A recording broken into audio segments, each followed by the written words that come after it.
Hi guys, welcome back. Thanks again for coming to this channel. As always, a real pleasure to be able to help you on your way to becoming an ECA or even further as a student paramedic.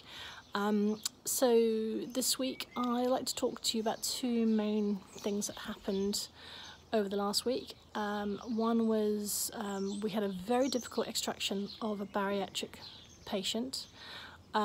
This patient, I would say, is probably 30 stone plus. We got called in as a P1 backup because they had, I believe, breathing problems or something along those lines, maybe cardiac related, I can't remember. But kind of easy to get into this property, single level. However, the patient was a bit of a hoarder, so of course you've got problems with access of any kind and egress to try and get out. And the bariatric patient, we think that she was there for about 4 or 5 days, which is really unfortunate. She did have a pendant. Whether she was unable to press or became too confused to press, I don't know. But when we found her, she had a GI tract and vomited fecal sort of excrement coming from her mouth, sadly, and there's also fecal and urine all over the place. And so you think about 4 or 5 days she was there, so severely dehydrated, on a hard floor, so we got long lie as well. She couldn't get herself up because of her mobility issues.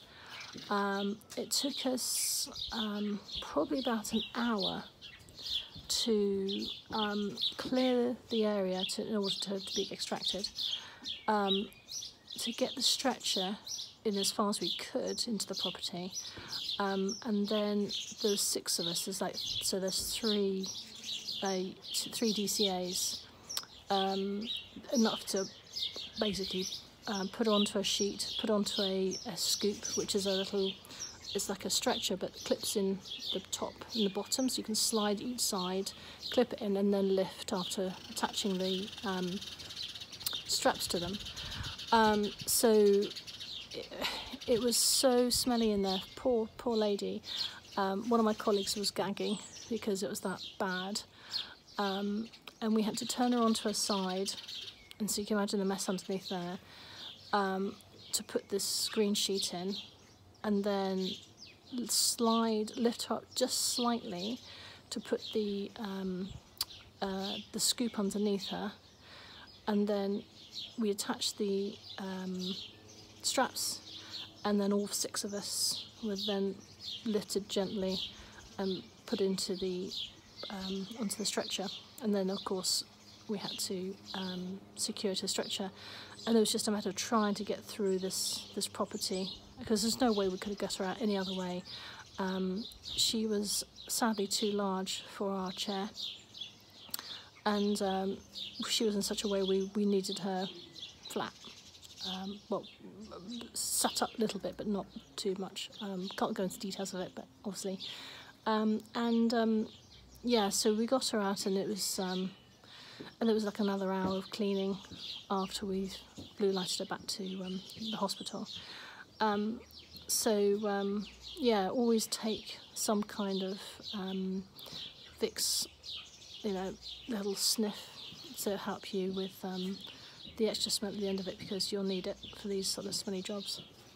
And the other one we had was the other day, was an underage, I won't give the age, but we are severely underage, drunk, we found, and the patient was with his mates who had travelled some distance to this part of the country on his own, lied to his parents which way he was going to go, and his friends had lied where they were as well, so whether he had anything else I don't know. Apparently he took 7 shots of vodka. I was imagining there's a lot more than that because of his GCS. He was about 14 GCS, which means he was able to come conscious again with pain. You know, it's just like a, not pain, but you know, stimulant. He was very, very sick, and then he started becoming sick involuntary, which means he was unconscious sick, which is not good because you can aspirate on that. So the police are involved, the security of the premises or the location was involved, and yeah, his parents, I just can't believe them. They were like, oh, okay, well, you know, is he all right? And it's the first time he's done this. And I'm thinking, my gosh, I would have gone ballistic to my kids if they did this to them. And yeah, so that was quite messy. But I think I was looking at this patient with a degree of bias. Being a mum myself, I thought, why on earth? Why did you do this? Why did you let the kids out this age? You know, all this travelling. You know, we're going like miles. We're talking about, I don't know, 50 miles at least on his own. But then you have to step back and go, well, you can't be biased. You've got to try and keep professional with it, but it's very difficult as a mum to think, oh, I'll never do this to my kids, and think, oh, okay, well, if when the next day they'll wake up and right, this is when I'm going to give them a good talking to. But yeah, you can't think these things. But he was really, really poorly, this poor chap, and but we got them there. But it's just how underage, and there's a legal limit. You know, why you should only drink at a certain age, and you know, they are vulnerable adults or vulnerable children, and they become even more vulnerable when they've got drink in them or worse.